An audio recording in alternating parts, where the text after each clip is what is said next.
Hello नमस्कार, मैं doctor Rajneesh Kumar आप सभी का एक बार फिर से हार्दिक स्वागत करता हूं। आज के वीडियो लेक्चर में हम चर्चा करेंगे यूपी पीएससी के थ्रू यूपी जीआईसी हिंदी प्रवक्ता के मुख्य लिखित परीक्षा हेतु जो परीक्षा योजना एवं पाठ्यक्रम है उसके ऊपर।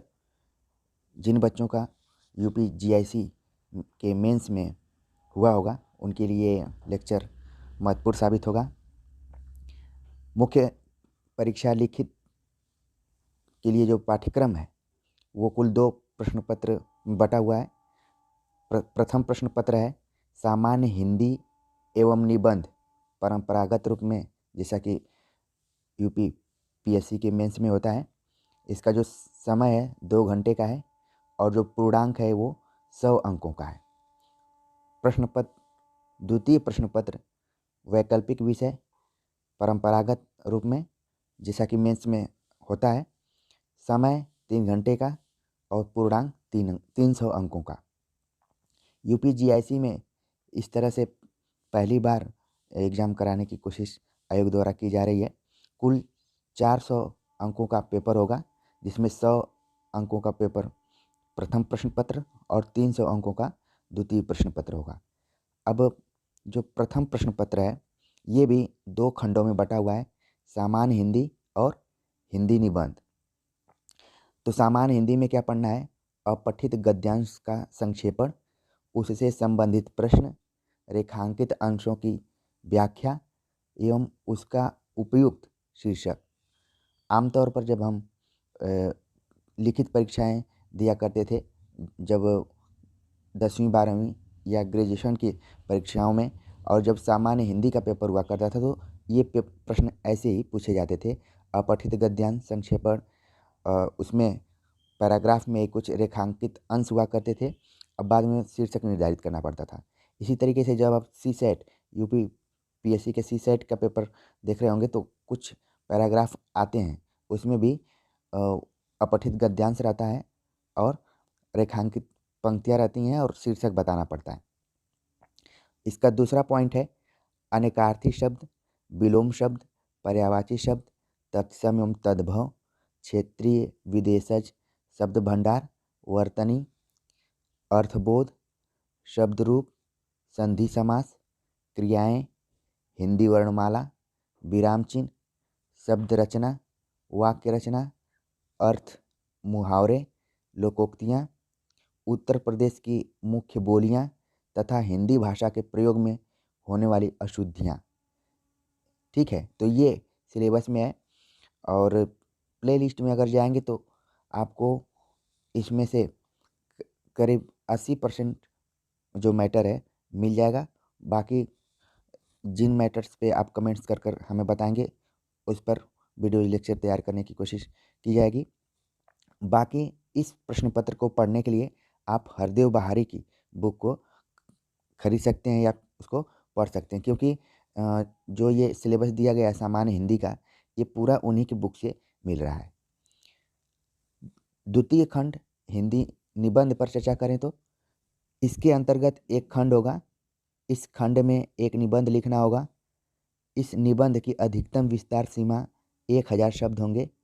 निबंध हेतु निम्नवत क्षेत्र होंगे। तो द्वितीय खंड में जब हिंदी निबंध लिखना पड़ेगा जो कि 50 नंबर का होगा, और जो प्रथम खंड की चर्चा किए थे वो भी 50 नंबर का था। ठीक है, और द्वितीय खंड भी 50 नंबर का है। तो इसमें केवल एक ही निबंध लिखना होगा और 1000 उसकी शब्द सीमा होगी। निबंध के क्षेत्र कौन कौन से होंगे? साहित्य संस्कृति, राष्ट्रीय विकास योजनाएं, राष्ट्रीय अंतर्राष्ट्रीय समसामयिक समस्याएं, सामाजिक समस्याएं उसका निदान, विज्ञान तथा पर्यावरण, प्राकृतिक आपदाएं एवं उसके निवारण, कृषि, उद्योग एवं व्यापार। तो ये एक तरीके से करंट अफेयर से जुड़ी हुई जितने भी मुद्दे हैं उनसे संबंधित निबंध रहेगा। इससे रिलेटेड मार्केट में कई पुस्तकें आपको मिल जाएंगी। ठीक है, या फिर आप क्रॉनिकल या फिर समसामयिक घटना चक्र इत्यादि रेगुलर पढ़ रहे होंगे तो आपको फ़ायदा मिलेगा इसका। तो इस तरीके से हमने प्रथम प्रश्न पत्र के दोनों खंडों, जिसमें कि सामान्य हिंदी और हिंदी निबंध, पर बात कर ली। आगे जो और चैप्टर पेपर है उस पर बात करते हैं, जो कि आपका वैकल्पिक विषय है। इसका जो दिया गया है परीक्षा योजना जो दी गई है वो ये है कि वैकल्पिक विषयों के प्रश्न पत्र की रचना हेतु प्रश्न पत्रों के स्वरूप एवं अंकों का विभाजन इस प्रकार है। प्रश्नों की संख्या कुल 20 होगी। ध्यान रखिए, 20 प्रश्न आएंगे। सभी प्रश्न अनिवार्य होंगे। सभी प्रश्न खंडों में विभाजित रहेंगे। खंड अ, खंड ब, खंड स, 3 खंड हैं। खंड अ के अंतर्गत प्रश्न पत्र में 5 प्रश्न, सामान्य उत्तरी, उत्तरों की सीमा, शब्द सीमा जो होगी वो 250 शब्दों की होगी एवं प्रत्येक प्रश्न 25 अंक का होगा। तो खंड अ के अंतर्गत आपको 5 प्रश्न करने हैं जो कि 25 अंकों का है, यानी कि 125 नंबर का है। और ये दीर्घ उत्तरीय, अगर प्रश्नों की प्रकृति को देखें तो दीर्घ उत्तरीय ये उत्तर लिखना होगा आपको। खंड ब के अंतर्गत है, कुल 5 प्रश्न आएंगे, लघु उत्तरीय होंगे और इनकी जो शब्द सीमा होगी वो 150 शब्दों की होगी और प्रत्येक प्रश्न 15 अंक का होगा, यानी कि इसमें ये 75 नंबर का होगा। तो इस तरीके से खंड अ और खंड ब 200 अंकों के हो जाएंगे। ठीक है। खंड स में 10 प्रश्न अति लघु उत्तरीय होंगे और उत्तरों की जो शब्द सीमा होगी वो 50 शब्दों की होगी और प्रत्येक प्रश्न 10 अंक का होगा, यानी कि ये 100 अंक का होगा। इस तरीके से टोटल जो एग्ज़ाम होगा वो 300 अंकों का होगा।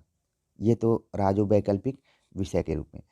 तो आप देख रहे हैं कि जब कभी यूजीसी नेट का एग्ज़ाम हुआ करता था, कुछ कुछ पैटर्न उसी टाइप का यहाँ पर भी लाने की कोशिश की गई है। इस पेपर के अंतर्गत अगर हिंदी विषय के पाठ्यक्रम पर चर्चा करें तो क्या क्या पढ़ना है।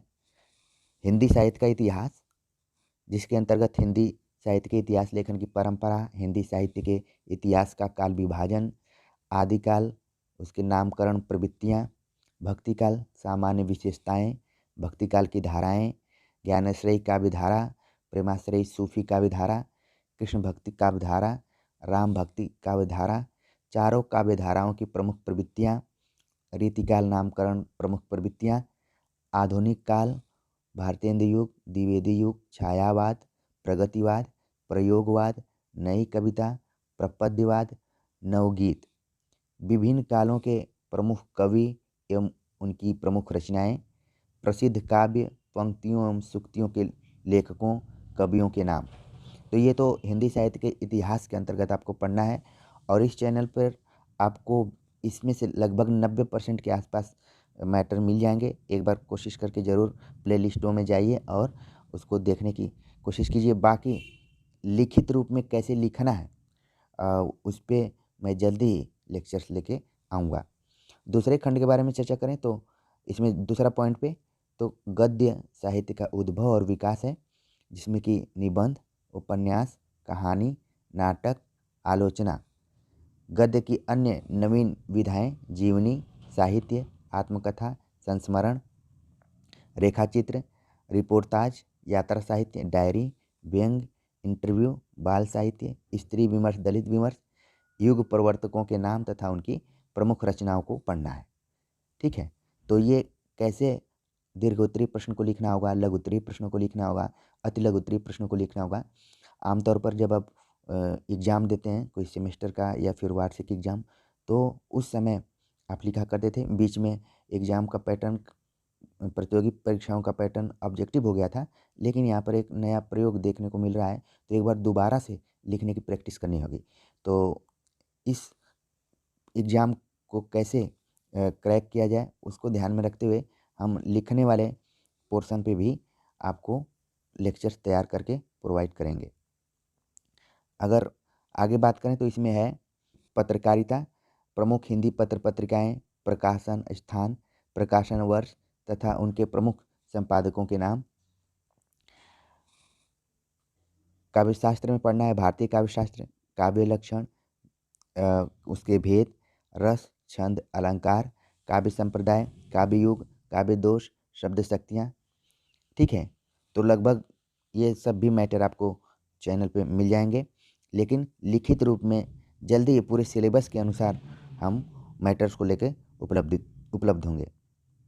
भाषा विज्ञान के अंतर्गत देखें तो हिंदी की उपभाषाएँ, विभाषाएँ, बोलियाँ, हिंदी की ध्वनियाँ, हिंदी शब्द संपदा इत्यादि को पढ़ना है, तो इस पर भी हम लिखित रूप में मैटर तैयार करेंगे। हिंदी व्याकरण के अंतर्गत हिंदी व्याकरण से संबंधित ढेर सारा मैटर आपको चैनल पे मिल जाएगा कि संधि क्या है, समास क्या है, कारक, लिंग, वचन, काल, पर्यायवाची, विलोम, शब्द, वर्तनी संबंधी अशुद्धि शोधन, वाक्य संबंधी अशुद्धि शोधन, वाक्यांश के लिए एक शब्द, अनेकार्थी शब्द, समोच्चारित प्राय भिन्नार्थक शब्द, विराम चिन्ह, मुहावरा और लोकोक्ति, संज्ञा, सर्वनाम, क्रिया विशेषण, उपसर्ग, प्रत्यय, ये सब हैं। और जब आप सामान्य हिंदी की तैयारी करेंगे जो प्रथम प्रश्न पत्र में है, तो उसके थ्रू भी आपका तैयार हो जाएगा। अगर संस्कृत साहित्य की चर्चा करें तो संस्कृत साहित्य में आपको पढ़ना है संस्कृत के साहित्य के प्रमुख रचनाकारों के नाम एवं उनकी प्रमुख कृतियाँ, जिसमें कि कालिदास, भवभूति, भास, इन लोगों का नाम है। इसके बाद है माघ, बाण, भट्ट, श्रीहर्ष, दंडी, मम्मट, भरत मुनि, विश्वनाथ, राजशेखर तथा जयदेव। तो संस्कृत साहित्य का यूपी टीजीटी पीजीटी का जब एग्ज़ाम चल रहा था 2021 में, तो स्पेशल क्लासेज मैंने कुछ टॉपिक्स पे लिया था, वो भी प्लेलिस्ट में है। बाकी लिखित रूप में कैसे दीर्घोत्तरी, अतिलघुत्तरी, लघुत्तरी प्रश्नों को लिखा जाए 250 शब्दों की सीमा में, 150 शब्दों की सीमा में और 50 शब्दों की सीमा में, उस दृष्टिकोण से भी मैटर्स बनाने की कोशिश की जाएगी, आपको उपलब्ध कराई जाएगी। संस्कृत व्याकरण में पढ़ना है संधि, स्वर संधि, व्यंजन संधि, विसर्ग संधि, यानी कि तीनों संधियों को पढ़ना है। इसके अलावा समास, उपसर्ग, प्रत्यय, विभक्ति चिन्ह, प्रयोग एवं पहचान, शब्द रूप को बहुत ध्यान में रखना है कि शब्द रूप को भी कैसे तैयार किया जाए, इस पर मैंने एक वीडियो लेक्चर बनाया है, ज़रूर आप संस्कृत वाले प्लेलिस्ट में जाकर देखिए। शब्द रूप के अंतर्गत है आत्मन, नामन, जगत, सरित, बालक, हरि, सर्व, इदम, अस्मद, युष्मद, ये शब्द रूप है। धातु रूप में पढ़ना है स्था, पा, गम, पठ, हस, धातु, केवल परस्मय पदी रूप में। अगर काल की बात करें तो काल को भी पढ़ना है इसमें, ठीक है। हिंदी वाक्यों का संस्कृत अनुवाद, ये भी पॉइंट यहाँ पर पढ़ना है आपको। तो इस तरीके से जो मेंस का पाठ्यक्रम था उस पर हमने चर्चा किया, और आपने देखा होगा कि ये पाठ्यक्रम आपके लिए कोई नया नहीं है, बस इसका जो है पैटर्न चेंज हो गया है। पहले आप ऑब्जेक्टिव तरीके से प्रश्नों को हल करने की कोशिश करते थे, अब इसको लिखित रूप में लिखना है, और पूरा यहाँ पर बताया गया है कि कैसे लिखना है। प्रश्नों की संख्या कुल 20 होगी। खंड अ के अंतर्गत आपको 5 प्रश्न करने हैं, ब के अंतर्गत भी 5 प्रश्न, खंड स के अंतर्गत 10 प्रश्न करने हैं। बस इन सब का जो प्रकृति है वो अलग है, दीर्घोत्तरीय प्रश्न है, लघुत्तरी हैं और अति लघुत्तरी हैं। तो जल्दी ही हम इस परीक्षा के दृष्टिकोण से भी लेक्चर तैयार करके अपलोड करेंगे। जो विद्यार्थी इस परीक्षा में शामिल होने जा रहे हैं, प्लीज़ वो एक कमेंट कर ज़रूर एक बात बताएं, ताकि मुझे अंदाज़ा लगे कि कितने लोग जुड़े हुए हैं। तो मिलते हैं नए टॉपिक के साथ, तब तक के लिए नमस्कार।